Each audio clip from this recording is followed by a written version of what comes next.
Atomic structure के बारे में डील कर रहे थे और आज इस सीरीज का चौथा वीडियो होने वाला है। अगर आप पहले का वीडियो नहीं देखे हैं तो उसको पहले जा कर के देखिए। सभी कुछ सिस्टमैटिक एनसीईआरटी में जैसे जैसे उसी के अकॉर्डिंग सभी कुछ के बारे में बताया गया है। और दोस्तों आज चलिए कैथोड रे ट्यूब को आगे बढ़ाते हैं। कैथोड रे ट्यूब में हमने बताया था कि इलेक्ट्रॉन जो था कैथोड से निकल करके एनोड की तरफ जा रहा था, लेकिन इलेक्ट्रॉन कैथोड से निकल करके एनोड की तरफ जाता है, ये हमें दिखाई नहीं देता है।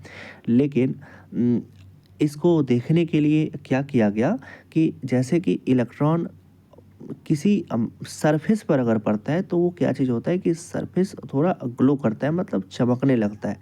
तो उसके लिए हम क्या किए कि जो एनोड वाला प्लेट था, जैसे कि यहाँ पर एनोड वाला प्लेट था, इसमें ये एनोड वाला प्लेट था, इसमें कुछ होल कर दिए।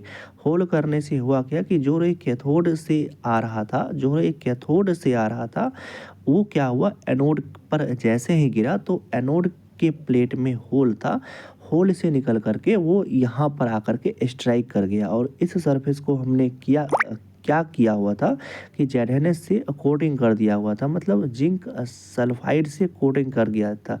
इससे हुआ क्या कि यहाँ पर ये वाला पार्ट चमकने लगा। इससे हमें एक आइडिया हुआ कि हम जो सोच रहे थे, मतलब कि रे जो होता है वो कैथोड से निकल करके एनोड की तरफ जाता है, मतलब निगेटिव से निकल करके पॉजिटिव की तरफ जाता है। तो एक बात तो यहाँ से ये स्पष्ट हो गया था कि लाइट को देखने के बाद, क्योंकि ये लाइट एनोड की तरफ आ रहा था, तो लाइट के देखने के बाद हमें एक चीज़ तो स्पष्ट हो चुका था कि जो भी रे आ रहा है, जो भी रे एनोड की तरफ आ रहा है, वो रे पे निगेटिव चार्ज है। अगर निगेटिव चार्ज रहेगा तभी वो प्लस की तरफ आएगा। अगर उस पर पॉजिटिव चार्ज रहेगा तो एनोड की तरफ नहीं आएगा, एनोड से डिफ्लेक्ट कर जाएगा। लेकिन एनोड की तरफ आ रहा था तो इसीलिए वो रे पे उस रे पे क्या था, उस रे पे निगेटिव चार्ज था। अब चार्ज कितना था, क्या कुछ कैसे था, उसके बारे में भी बात करने वाले हैं। तो सबसे पहले इसका कुछ एक आध दो प्रॉपर्टी देख लेते हैं कि सबसे पहले the result of this experiment are summarised below, मतलब इस सभी रिजल्ट को इस प्रकार समराइज किया गया कि the cathode ray start from cathode and move toward anode.